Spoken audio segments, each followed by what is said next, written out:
Good morning. So I'm redesigning the hitch on the standard machine. I'm trying to assess whether or not this is going to be interfering with the normal operation of the machine. So the difference being, one way is it would be welded in place, and one I would have to make it where it's detachable, which would be a lot more work.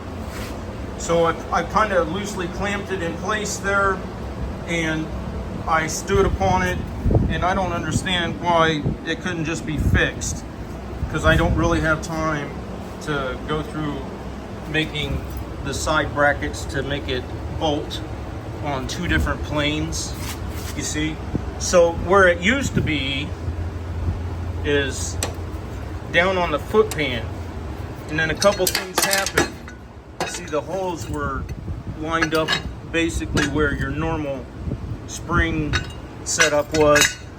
Well, I didn't really care for the spring setup, one, because it was higher and I didn't feel like it was necessary. So now I sit better in the machine. I feel like I'm in the machine better with a lower stance of the foot platform, and you don't lose clearance because there was other superstructure there that was the actual chassis. So now one thing is, part of the reason I didn't feel like I needed the suspension is, one, you're standing on your legs, and two, I'm running the oversized 24-inch tires with the low pressure 3 psi. So that came about basically when I had problems with my lithium batteries. And I thought, well, I didn't realize what the problem actually was. It wasn't a charging issue. It was a loose ground, and then that was creating where it wasn't charging when starting right. So I got me another one, and I made sure to save my receipt and 5-year warranty on it. So although I didn't take time to register it, so I don't know how that works. I don't really have time to know. I hope it works for 5 years. But what the thing is, and why it's relevant, is you see how I've cut out this.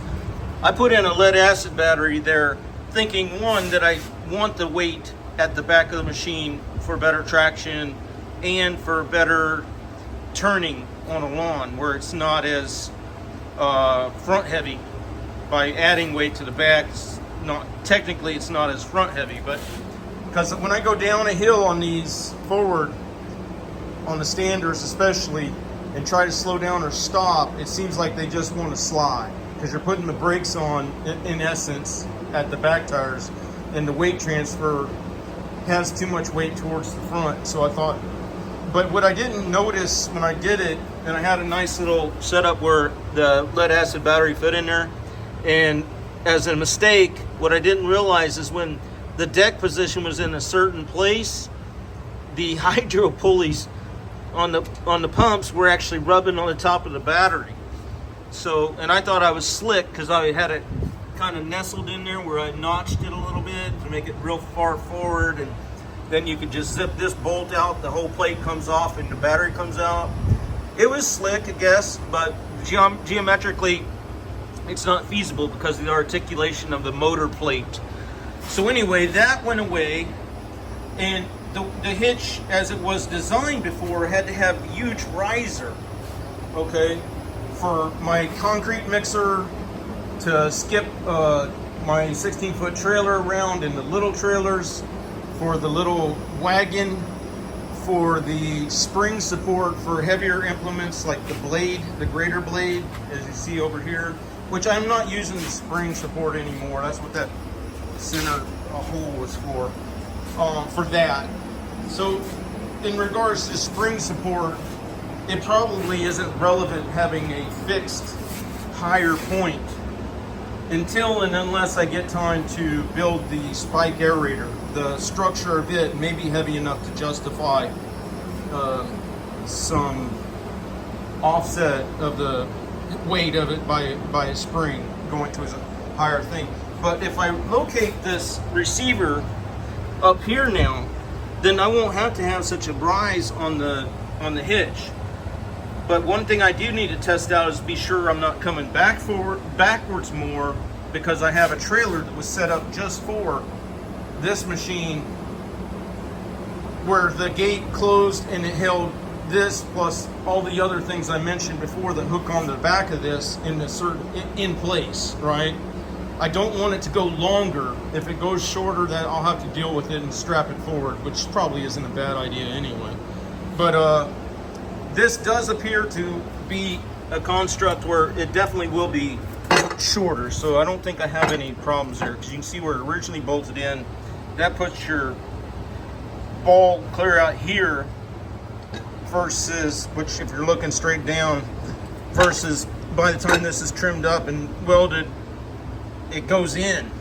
Now, one thing to consider is if I'm standing on there and you jackknife whatever you got behind you, will I pinch a leg?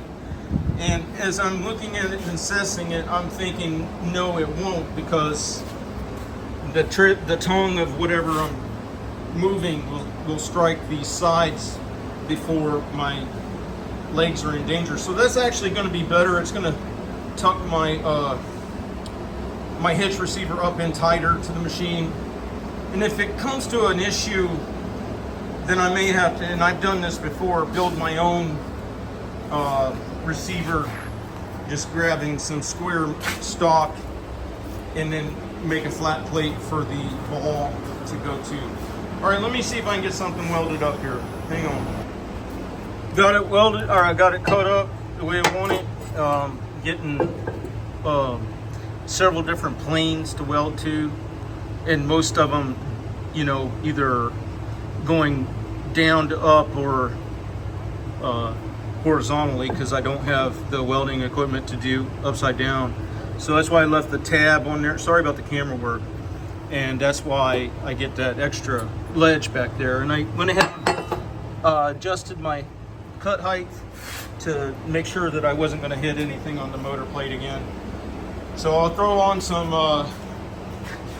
weld-true primer, and I used this one. Well, it's the only one I can find right now. There was Radnor. I don't know what brand this is. But anyway, with the compromised welder, I still haven't changed the ground leads and stuff. I need every advantage I can get, and I'll go ahead and get it welded up. Okay, I got it all welded up, and I found the right drop on the hitch, right ball. Everything I did set up was the same, so if the pressure washer works, then everything else should. The concrete mixer, the wagon, well, who cares? There's several things. Doesn't really matter. You can do whatever you want. The limits are your creativity, you know. But I like having everything same, so that I'm not switching out receiver or switching out the hitch for different heights and stuff like that. So the other issue that I was concerned about is the pinch points. That I tested it out. That looks fine. So let me get on to work. I got to go get something pressure washed.